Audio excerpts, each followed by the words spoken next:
It's a story etched in tragedy, a stark reminder that even the deepest bonds can shatter in the face of unforeseen circumstances. This is the story of Zane Marston and the orca Nani at Sealand Marine Park. But to truly understand the events that unfolded on that fateful day, we need to rewind to a time when trust seemed unbreakable, and the allure of Sealand Marine Park shimmered with innocent wonder. Imagine a young boy, eyes wide with fascination, pressed against the glass of a massive tank. Inside, a creature of immense power and grace glides effortlessly through the water. This was Zane Marston's first encounter with an orca, a moment that ignited a lifelong passion. From that day forward, Zane devoured every book, every documentary, every piece of information he could find about these magnificent marine mammals. He was captivated by their intelligence, their complex social structures, and their raw, untamed beauty. He knew with unwavering certainty that he wanted to dedicate his life to understanding and working with orcas. Years of dedicated study, an unwavering commitment followed. Zane excelled in marine biology programs, soaking up knowledge like a sponge. He volunteered at marine rescue centers, gaining invaluable hands-on experience. He wasn't just learning about orcas, he was learning to connect with them, to understand their subtle cues and their individual personalities. Then, the opportunity of a lifetime arose, a position at Sealand Marine Park. For Zane, it was a dream come true. Sealand, at the time, was a renowned facility, a place where visitors could marvel at the majesty of orcas up close. The park boasted state-of-the-art facilities, experienced trainers, and a strong commitment to animal welfare. Or so it seemed. Sealand presented an image of harmony and respect, a place where orcas were celebrated and cared for. The trainers were portrayed as dedicated professionals, forging deep bonds with their animals. And for Zane, at first, that image seemed to hold true. He was quickly immersed in the daily routines of the park, learning from seasoned trainers, assisting with feeding and enrichment activities, and observing the orcas' behavior. He was meticulous, patient, and deeply respectful of the animals in his care. He understood that these were powerful creatures, deserving of the utmost consideration. Among the orcas at Sealand, one stood out: Nani, a female orca of impressive size and striking beauty. Nani possessed a unique personality, a blend of playful curiosity and quiet intelligence. She had been at Sealand for many years and had become a star attraction, captivating audiences with her breathtaking performances. Zane was immediately drawn to Nani. He spent countless hours observing her, learning her individual quirks and developing a deep understanding of her behavior. He approached her with a gentle, patient demeanor, earning her trust through consistent, positive reinforcement, and Nani responded. She seemed to recognize Zane's genuine affection and respect. A bond began to form, a connection built on mutual trust and understanding. Zane and Nani became a team, working together seamlessly during training sessions and performances. Their connection wasn't just professional, it was personal. Zane spoke of Nani as a friend, a companion. He marveled at her intelligence, her empathy, and her ability to connect with humans on a deep emotional level. He believed, with all his heart, that he was making a positive difference in her life, providing her with enrichment, stimulation, and a sense of purpose. The performances at Sealand were spectacular, showcasing the orcas' incredible athleticism and intelligence. But for Zane, they were more than just entertainment. They were an opportunity to educate the public about these magnificent creatures. to inspire awe and respect for the natural world. He believed that Sealand, despite its inherent limitations, could be a force for good, a place where people could learn to appreciate and protect Orcus and their ocean home. He poured his heart and soul into his work, driven by a deep sense of purpose. For years, Zane thrived at Sealand. He rose through the ranks, becoming a respected and trusted member of the training team. He was living his dream, working with the animals he loved, and making a positive impact on the world. But beneath the surface of the shimmering pools and dazzling performances, a darker reality was beginning to unfold. The pressures of captivity, the constant demands of performance, and the inherent limitations of a life confined within concrete walls were taking their toll on Nani and the other orcas at Sealand. The cracks were beginning to appear, subtle at first, but growing wider with each passing day, and Zane, caught in the enchantment of his dream, was about to be confronted with the devastating truth. Nani's story didn't begin on that fateful day. It stretches back over a decade, a life lived almost entirely within the confines of Sealand Marine Park. Captured off the coast of Iceland at a young age, she was brought to Sealand and quickly became one of their star attractions. Initially, Nani seemed to adapt well.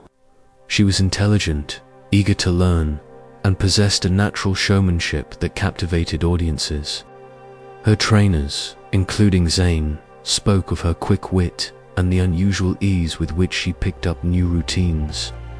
She was the powerful and graceful star that Sealand needed.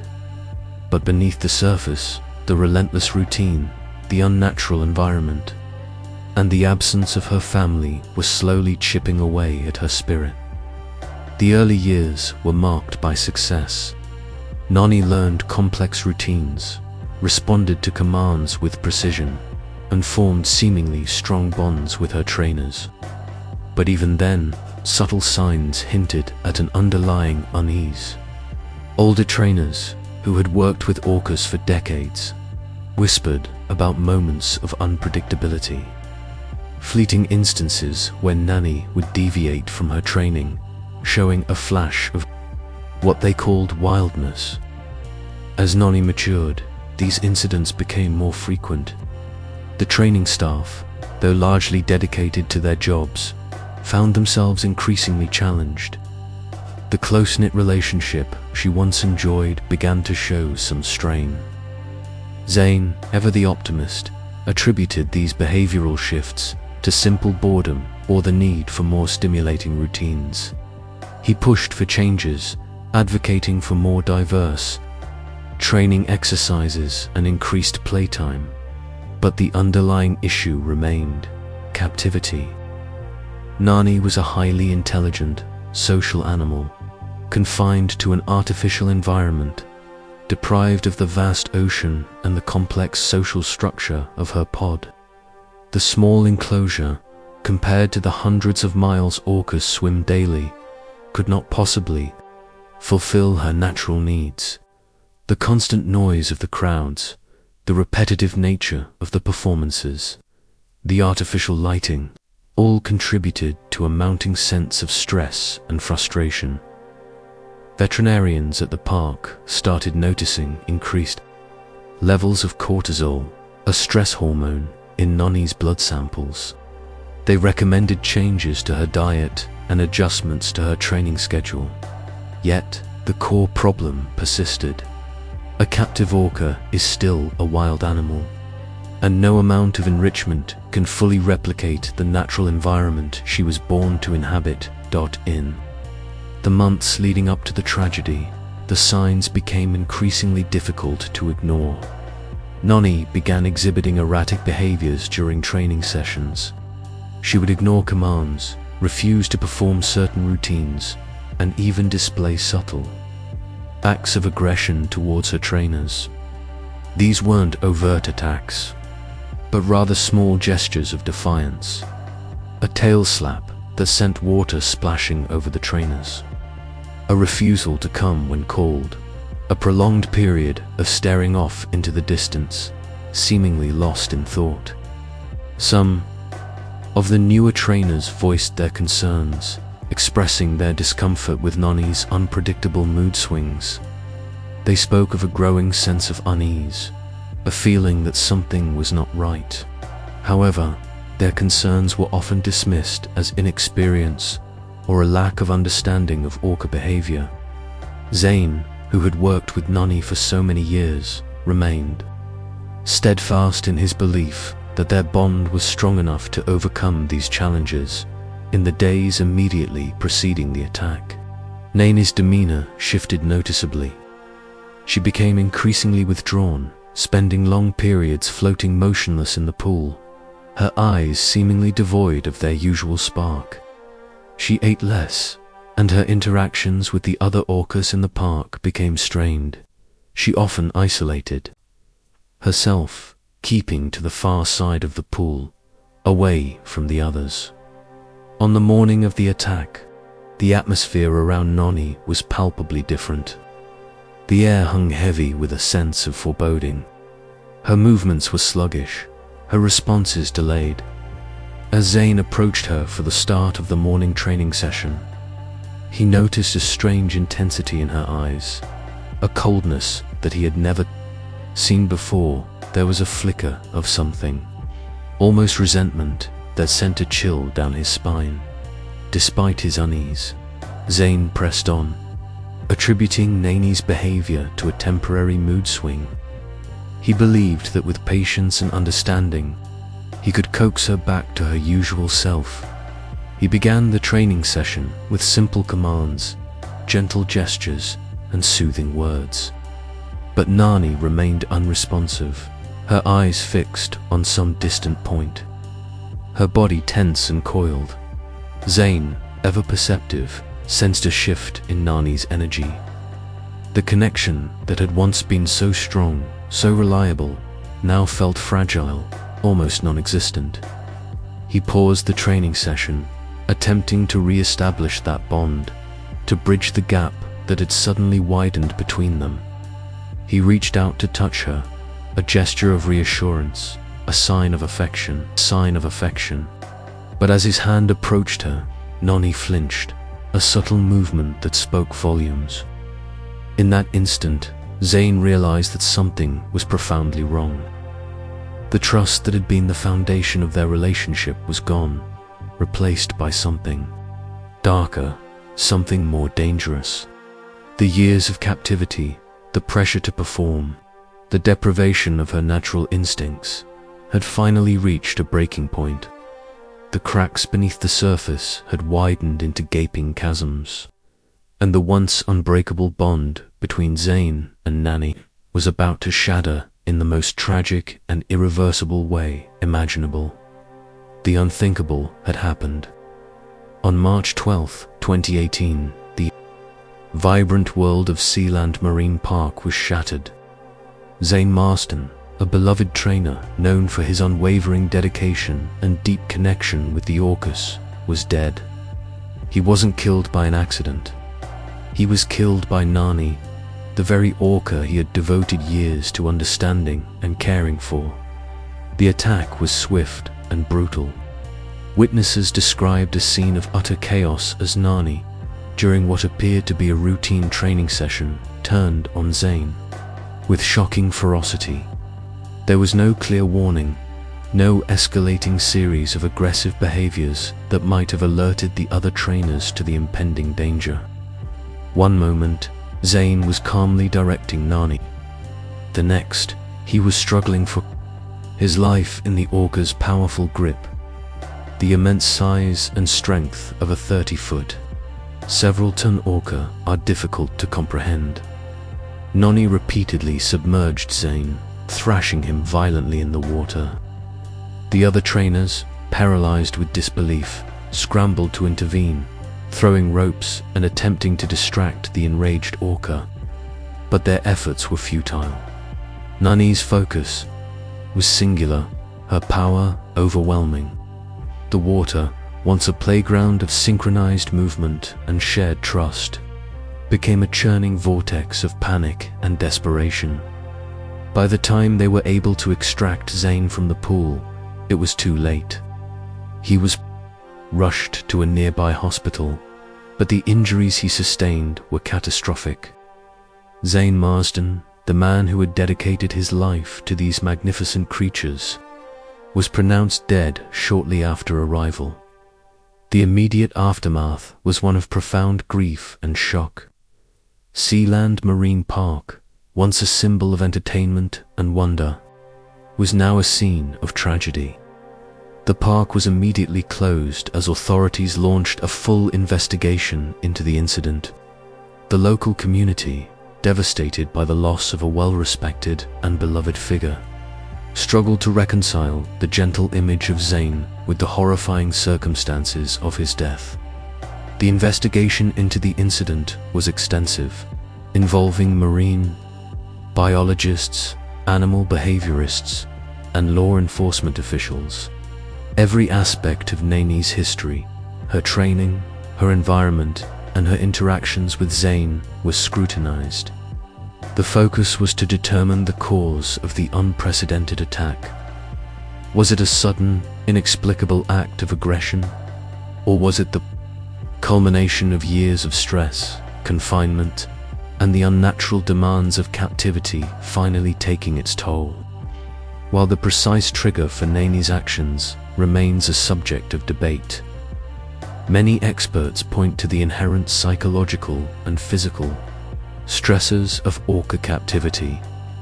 These animals evolved to roam vast ocean territories, hunt cooperatively in tight-knit pods, and engage in complex social interactions. Are confined to relatively small concrete tanks. They are subjected to repetitive training routines, often deprived of natural foraging opportunities, and forced to perform for human entertainment. The result, many argue, is a profound sense of frustration, boredom, and psychological distress. This distress can manifest in various ways, including increased aggression, self-harming behaviors, and, in rare but tragic instances, attacks on humans. The Zane Marsden tragedy became a stark and devastating example of the potential consequences of keeping these highly intelligent and emotionally complex creatures in captivity. The incident sparked a global outcry. Animal rights activists, already vocal about the ethics of marine park entertainment, seized on the tragedy as a powerful indictment of the industry. Protests erupted outside Sealand and other marine parks around the world. Demands for the release of captive orcas, increased scrutiny of animal welfare practices, and a complete overhaul of the marine park industry became louder and more insistent. The death of Zane Marsden became a rallying cry for activists, a symbol of the inherent risks of forcing these magnificent animals to live in unnatural conditions.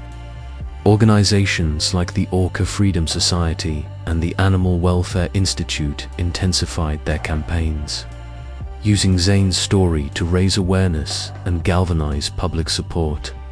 The legacy of Zane Marsden extends far beyond the confines of Sealand Marine Park. His death forced a critical reevaluation of the ethical considerations surrounding orca captivity. It led to increased awareness of the psychological and physical needs of these animals and prompted a broader debate about the role of marine parks in education and conservation. While Sealand Marine Park eventually closed its doors, the broader debate about orca captivity continues. The tragedy of Zane Marsden remains a powerful reminder of the complex relationship between humans and animals, and the responsibility we bear to ensure their welfare. It serves as a call to action, urging us to question the ethics of entertainment that comes at the expense of animal freedom and well-being, and to strive for a future where orcas and all animals are treated with the respect and dignity they deserve.